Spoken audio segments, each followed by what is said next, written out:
ఈరోజు సోమవారం నవంబర్ 18 మన లేడీ సూపర్ స్టార్ నయనతార 40వ పుట్టినరోజు. ఆ సందర్భంగా నెట్ఫ్లిక్స్ వాళ్ళు ఒక డాక్యుమెంటరీ ఈరోజు రిలీజ్ చేశారు.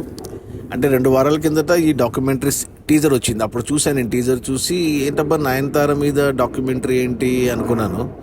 అప్పుడు స్ట్రైక్ అయింది నాకు. ఎందుకంటే 2 ఏళ్ల క్రితం నయనతార పెళ్లి జరిగినప్పుడు ఆ పెళ్లి ఫొటోస్ కానీ వీడియోస్ కానీ బయటికి రాలేదు.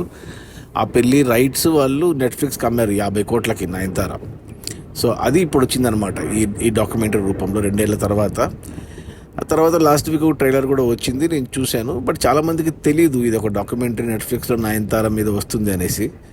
కానీ శనివారం మొన్న నవంబర్ 16న సడన్గా నయనతార ఎక్స్లో ఒక పోస్ట్ పెట్టింది ధనుష్ మీద.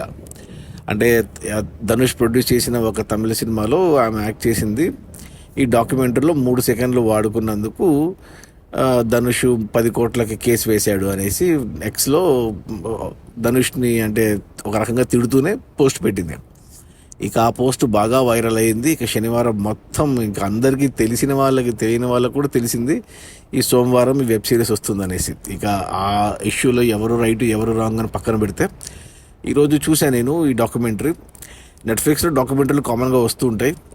ఇది 90 నిమిషాలు ఉంది, అంటే 1:20 నిమిషాలే ఉంది డాక్యుమెంటరీ.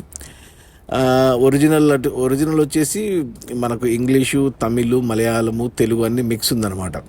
నేను ఒరిజినల్ను చూశాను విత్ ఇంగ్లీష్ సబ్ టైటిల్స్. చూస్తే అంటే మొదటి అరగంట పాటు నయనతార ఫ్యామిలీ, నయనతార సినిమాల్లోకి ఎలా వచ్చింది, ఆ తర్వాత ఎలా స్టార్ అయ్యింది, అది అరగంట పాటు చూపించారు. చాలామంది మాట్లాడారు. మన తెలుగు నుంచి కూడా నాగార్జున, రానా, క్రిష్, డైరెక్టర్ క్రిష్, ఇక తమిళ్ నుంచి విజయ్ సేతుపతి, మలయాళం నుంచి ఫాజిల్ డైరెక్టర్, ఇలా చాలామంది మాట్లాడారు.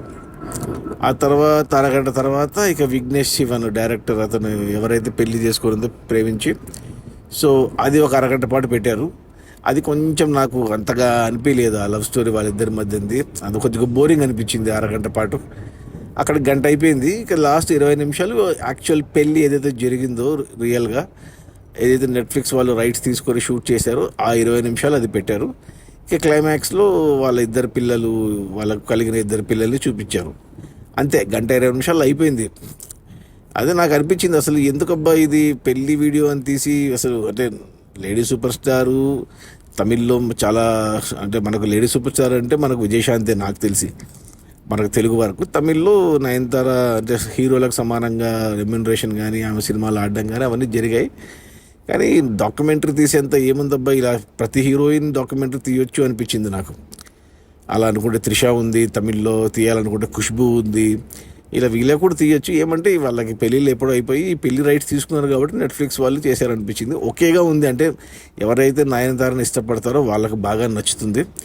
న్యూట్రల్ ఆడియన్స్, నాలాంటి న్యూట్రల్ ఆడియన్స్కి ఏం పెద్దగా అనిపించలేదు. అంటే కొత్త విషయాలు ఏం తెలియలేదు నాకు. అంటే అన్నీ మనకు తెలుస్తూనే ఉంటాయి కదా, హీరోయిన్ల లైఫ్లో ఏం జరుగుతుంది అనేసి. అందులో రీసెంట్ది కాబట్టి నయనతారది అన్నీ తెలిసిన విషయాలే, కొత్త విషయాలంటే ఏమీ లేవు. అది నాకైతే ఓకే అనిపించింది. ఇంకా రేటింగ్లు అంటే ఈ చిన్న బయోపిక్లకి రేటింగ్లు ఏమి ఇస్తాం, కానీ ఒకటి ఈ ఇష్యూ వల్ల పాపులర్ అయింది వెబ్ సిరీస్ ఈ డాక్యుమెంటరీ, అందరికీ తెలిసింది. సో చూడొచ్చు. ఎందుకంటే 1:20 నిమిషాలకి 80 నిమిషాలే కాబట్టి ఆ టైంపాస్ అయిపోతుంది. నేను అంతా అయిపోయాక తెలుగులో కూడా చూశాను ఎలా ఉంది తెలుగులో అని. తెలుగులో అస్సలు డబ్బింగ్ బాగాలేదు, ఏమంటారు అంతా వాయిస్లోనే వేరే వాళ్ళు పెట్టారు, అస్సలు తెలుగులో చూడలేము. కాబట్టి ఒరిజినల్లే చూడండి. కింద ఇంగ్లీష్ సబ్ టైటిల్ చదవగలిగితే, లేదు ఇంగ్లీష్ చదవలేము అనుకుంటే కానీ ఇంకా సచ్చినట్టు తెలుగులో చూడాలి. చూడకపోయినా నష్టమేం లేదు, ఓకే అంటాను దీన్ని. ఈ డాక్యుమెంటరీ ఆ ఇష్యూ వల్ల అందరికి తెలిసింది, లేకపోతే ఎవరు పట్టించుకునే వాళ్ళు కూడా కాదు. మేబీ తమిళనాడులో చూస్తారేమో కానీ తెలుగులో కష్టమే. అది మన Nayanthara beyond the fairy tale title నెట్ఫ్లిక్స్లో స్ట్రీమ్ అవుతుంది ఈ సోమవారం నవంబర్ 18 నుంచి. Okay, bye.